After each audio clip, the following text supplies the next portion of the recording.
The knock at midnight. The night was silent except for the sound of the wind. Snow fell from the dark sky, covering the small wooden cabin that stood alone in the forest. Inside, a man sat near the fire. He was tired from the day's work and ready to sleep. The world outside was dangerous, but his cabin felt safe, at least until he heard it. A knock. It was soft at first, almost like the wind pushing against the wood. He froze and listened. The fire cracked, his heartbeat grew louder, and again, 3 knocks, louder this time. His hand moved toward the old rifle leaning against the wall. No one should be here. No human traveled this far in the middle of the night. He stood, his breath slow and heavy. His boots pressed against the wooden floor as he moved to the door. He hesitated. Another knock came, but weaker, like the hand outside had no strength left. Something inside him whispered, "Do not open it." Still, his hand reached for the handle. When he opened the door, the wind rushed inside, carrying snow and cold air. And then he saw her. A woman stood outside, her skin glowing pale blue under the moonlight. Her long dark hair was wet with snow, her lips trembling as she shivered in the cold. Beside her, 2 children clung to her dress, their small faces thin and frightened. They had the same blue skin, the same haunting glow in their eyes. "Please," the woman whispered, her voice weak but desperate. "Let us in." The man gripped the door tighter. He knew what she was. An alien. Not from his world. Not someone he should trust. His people had fought her kind not long ago. Many humans had died in that war. His jaw tightened, anger mixing with fear. But then his eyes moved to the children. They were not soldiers. They were not enemies. They were only shaking, their tiny hands holding their mother's dress, their lips blue from the freezing night. One of them coughed, and the sound broke the silence like glass shattering. The woman's eyes met his. "My husband is gone. My children have no one. I beg you, human, my children need a father." The word struck him like a knife. He almost closed the door. This was madness. Why would she say such a thing to a stranger? Why to him? He had lived alone for years, away from war, away from people, away from trouble. And yet here she was, bringing trouble to his very doorstep. Still, his hand did not move. Something about her voice, it carried not lies, but pain. A pain he recognized. The snow fell harder. The children pressed closer to their mother, their bodies trembling. If he left them outside, they would not survive until morning. He knew it. She knew it too. His chest rose and fell. Finally, he opened the door wider. "Come in," he said. The woman's eyes filled with relief. She guided her children inside, their bare feet leaving wet marks on the wooden floor. The man closed the door quickly and locked it. The warmth of the fire touched them, but their bodies still shook from the cold. The children looked around the cabin with wide, curious eyes. One hid behind his mother's arm, while the other stared directly at the man as if trying to read his thoughts. The woman guided them closer to the fire. She sat down slowly, holding them both in her arms. For a moment, silence filled the cabin again. Only the crackle of fire and the soft sound of the children breathing could be heard. The man leaned his rifle against the wall but kept his distance. He did not trust her yet. "You should not be here," he finally said. "I had no choice," she whispered. "We are being hunted." His eyes narrowed. "By who?" Her lips pressed together, as if speaking the truth might summon danger. She looked at her children instead of answering. One of them reached out toward the flames, his small hand glowing faintly in the light. The man noticed it, strange glowing marks on the child's skin, like symbols etched into flesh. His stomach tightened. He had never seen anything like it. The woman pulled her child's hand back quickly, hiding it under the ragged cloth. Her eyes met the man's again, sharp and warning. "You saw nothing," she said softly. The firelight flickered between them, casting shadows across their faces. The man felt a cold chill run down his spine. He realized this night was only the beginning. By opening his door, he had stepped into something dangerous, something that could change his life forever. Outside, the wind howled through the forest, but inside the cabin, a new silence took hold, a silence heavy with secrets. And deep in that silence, the man could not stop thinking about her words, "My children need a father," the alien widow's plea. The cabin was warm, but the air was heavy with silence. The man watched the woman and her children by the fire. Their blue skin glowed faintly in the light, their wet clothes steaming as the heat touched them. He crossed his arms. "You said you are hunted. Why?" The woman lowered her eyes. "Because I am a widow. My husband is gone, killed in the war. His tribe cast me out. They said I was weak. They said my children are a curse." The man frowned. He remembered the war well. Her kind had taken lives. His friends. His family. Anger burned inside him, but when he looked at the children, the anger softened. They were so thin, so fragile. "My people hate me," she continued. Her voice trembled. "But the hunters are worse. They want the children. They believe their blood carries power." The man felt a chill even though the fire burned hot. Power? What kind of power could children hold? He thought of the glowing marks he had seen on the boy's hand. "You asked me to risk my life for you," he said slowly. She looked up then, her eyes wet with desperation. "I ask you because you are human. You are strong. You live alone. No one else would help me. Please." The children pressed close to her, their small eyes fixed on the man. They didn't speak, but he felt their silent plea. He turned away, pacing across the wooden floor. His life had been simple before tonight, quiet, lonely, safe. Now it was changing, pulled into a storm he never wanted. Finally, he stopped and faced her. "If I help you, what happens when they find us?" Her lips trembled. "Then we run. Or we fight. But alone, I cannot protect them. With you, maybe there is hope." The fire cracked. The children shivered. And the man knew one thing, hope was something he could not easily ignore, children of two worlds. Morning came slowly. Snow still covered the ground outside the cabin, but inside, the fire had kept them alive. The man watched as the two children stirred awake. Their mother held them close, whispering soft words in a language he did not know. The boy was thin, his face sharp with hunger. The girl was smaller, hiding behind her mother's arm. Both had the same glowing eyes, watching the man with quiet fear. He gave them bread from his shelf. They ate fast, like they had not tasted food for days. The man felt a strange pull in his chest, pity mixed with something else, something he did not want to name. The woman whispered, "They are not like others of my kind. Their father was different." The man raised an eyebrow. "Different how?" Her eyes darkened. "He was no hero. He died because he chose us. He died protecting us." She touched her children's hair gently. "The tribe hated him for that. They hated me for loving him. And they hated the children most of all." The boy looked up then. "Why do humans hate us too?" His voice was soft, almost broken. The man froze. He had no answer. Too many memories of war burned inside him, fires, screams, loss. But when he looked into the boy's eyes, he could not bring himself to speak those truths. Instead, he said quietly, "Not all humans hate you." The girl, still shy, stretched her hand toward the fire. The man noticed again, the strange glowing marks across her skin, faint but alive, like light under water.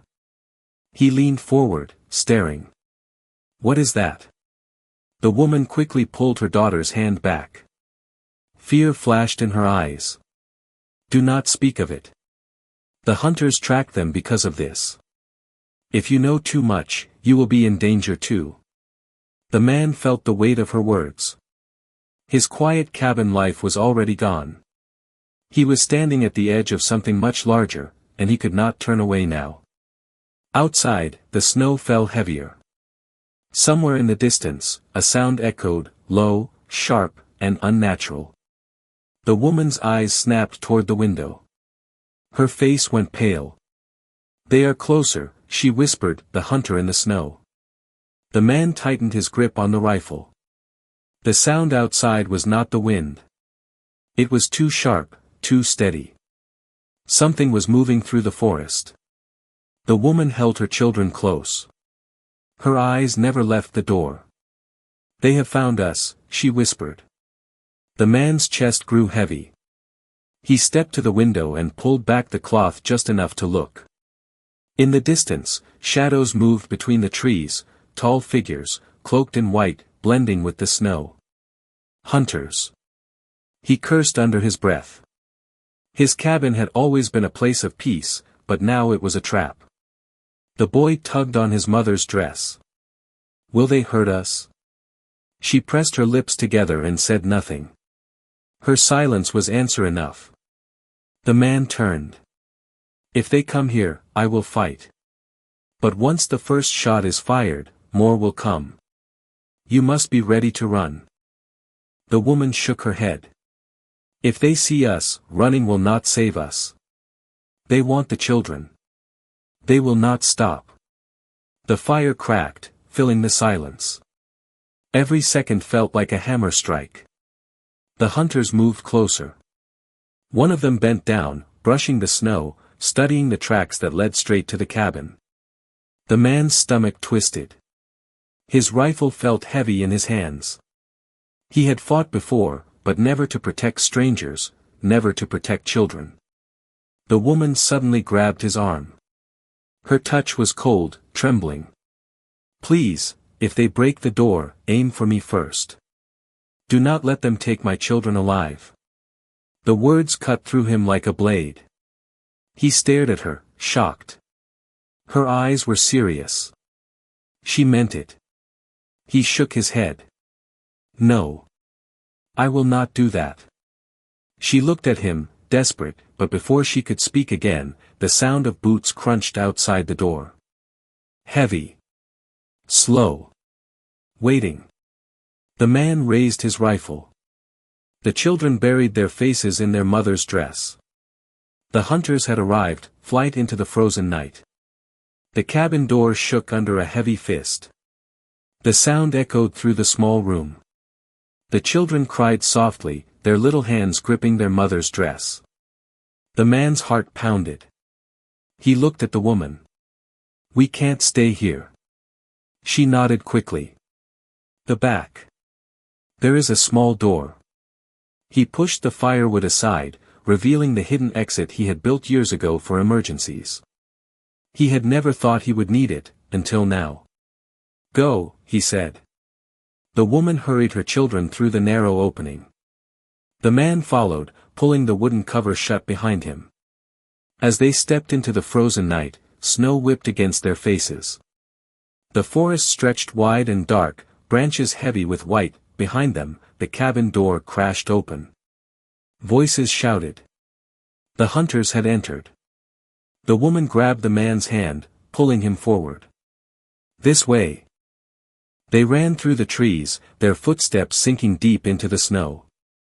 The children struggled, stumbling, but the man lifted the smaller girl into his arms. She was light, too light, her body weak from hunger. The forest seemed endless. Every breath burned in their chests. Every step felt slower than the last. And still, behind them, the hunters followed. The man heard a sharp cry, the boy had fallen. He rushed back, helping him up. The woman's face was pale with fear. If they catch us, they will not stop. They pushed forward until the trees opened into a clearing. At the center stood broken stone pillars, half buried in snow. Strange symbols glowed faintly on the surface, shining with blue light. The man slowed, staring. "What is this?" The woman's voice shook. "Ancient ruins. Older than both our kinds. We may be safe here, for a moment." The children pressed close to her, their glowing skin marks shining brighter near the ruins. The man felt a shiver crawl down his spine. But before he could ask more, a chilling howl rose from the forest. The hunters were still coming, the hidden truth.